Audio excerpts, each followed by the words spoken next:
journey and you're theirs too. I swim with tea when they turned in. The staring down to mute and can learn to pull that some key died. One of the most common challenges in corporate tax planning occurs when shareholders own equal portions of a business but contribute very different amounts of work. The question then becomes, how can the corporation compensate each owner fairly while still following the tax rules? Let's look at the example on this slide. Scott and Stanley each own 50% of a landscaping corporation. From a legal ownership perspective, they are equal shareholders, but their day-to-day contributions are very different. Scott works full-time managing projects, supervising employees, and performing most of the work. Stanley, on the other hand, contributes only part-time and has a much smaller role in the business. The company earns $100,000 of annual profit because Scott performs much more work. Both shareholders agree that he should receive approximately $75,000 of total compensation, while Stanley should receive about $25,000. At first, this seems easy to accomplish, but corporate law creates an important limitation. Since both shareholders own the same class of common shares, dividends must generally be paid equally. The corporation cannot simply decide to pay Scott $75,000 of dividends and Stanley $25,000 of dividends. As shown in the middle of the slide, if the corporation distributes profits entirely as dividends, Scott receives $50,000 and Stanley also receives $50,000. This follows the ownership percentages, but it completely ignores the difference in work contribution.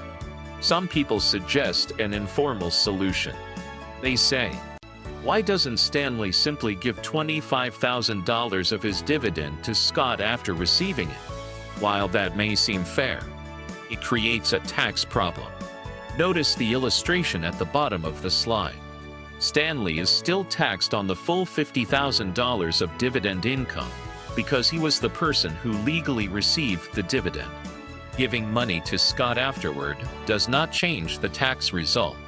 Scott receives extra cash, but Stanley bears the tax burden on income he no longer keeps. This creates an unfair and inefficient outcome. This example teaches an important principle in corporate tax planning. Ownership and compensation are not always the same thing. Dividends reward ownership, not effort. When shareholders contribute different amounts of work, dividends alone often cannot produce a fair compensation result. In the next slide, we'll explore two practical solutions. The first is designing the corporation with different share classes from the beginning. The second and often more practical solution is combining salary and dividends so that salary compensates the work performed while dividends continue to reward ownership. In the previous slide, we discovered why dividends alone cannot solve the compensation problem when shareholders contribute different amounts of work. Now let's look at two practical solutions that tax advisors commonly consider. The first solution, shown on the left side of the slide, is to design the corporation with multiple share classes from the very beginning. Instead of both shareholders owning the same class of common shares, Scott could own Class A shares, while Stanley owns Class B shares. This structure gives the corporation much greater flexibility. The directors can declare different dividend amounts for each share class. In our example, Scott could receive a $75,000 dividend, while Stanley receives $25,000. Because each shareholder owns a different class of shares, the dividend distribution follows the legal share structure rather than forcing equal payments.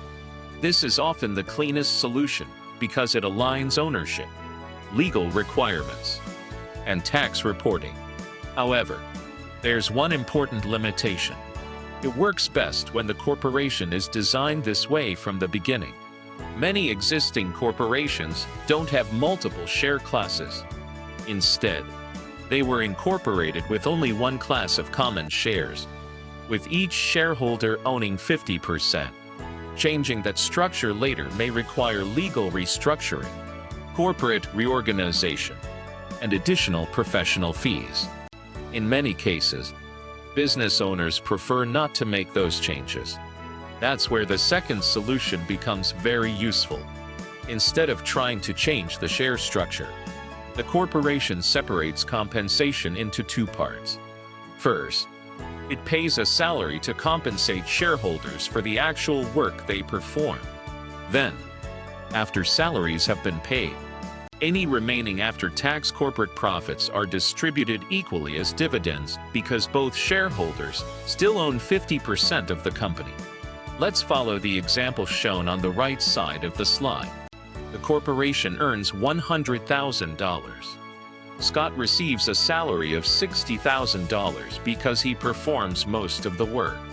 That salary is deductible to the corporation, leaving $40,000 of corporate income. After paying corporate tax of approximately $6,000, about $34,000 remains available for dividends. Since dividends must still follow ownership, Scott and Stanley each receive approximately $17,000 in dividends. Now look at the comparison table at the bottom. Scott receives $60,000 of salary plus $17,000 of dividends, for a total of approximately $77,000. Stanley receives no salary because he performs very little work, but he still receives his $17,000 dividend as an equal shareholder. Although the numbers don't exactly match the desired 75,000 and 25,000 split, they move much closer to the intended result. If necessary, the salary amount can be adjusted to achieve an even more precise balance. This illustrates one of the most valuable tools available to tax advisors. Salary and dividends serve different purposes. Salary compensates work performed and provides flexibility when shareholders contribute different amounts of effort. Dividends continue rewarding ownership and investment according to the corporation's legal share structure. In the final slide of this section, we'll move beyond Scott and Stanley's example and learn the broader planning principle that experienced tax advisors apply whenever businesses have multiple shareholders with different roles and responsibilities. We've now seen two practical solutions for Scott and Stanley's situation, but this section teaches a much broader principle, one that applies to almost every corporation with multiple shareholders. The first lesson is illustrated at the top of the slide. Imagine a corporation with 4 equal shareholders. Scott works full-time managing the business. Jason works part-time. Investor A and Investor B have invested money in the company, but do not work in the business at all. Although each person owns 25% of the corporation, their roles are very different. Scott and Jason contribute labor and management, while the two investors contribute only capital. If the corporation wants to compensate Scott and Jason for the work they perform, salary is the appropriate tool. Salary is employment income. It rewards services provided to the corporation. It also creates payroll obligations, CPP contributions, and RRSP contribution room. On the other hand, dividends serve a completely different purpose. Dividends are not payment for work. They are a return on investment. They reward shareholders simply because they own part of the corporation.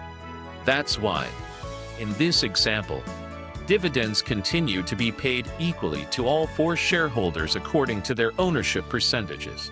The decision framework in the center of the slide summarizes the thinking process that professional tax advisors use. Before deciding how to compensate someone, ask one simple question: what is this payment for?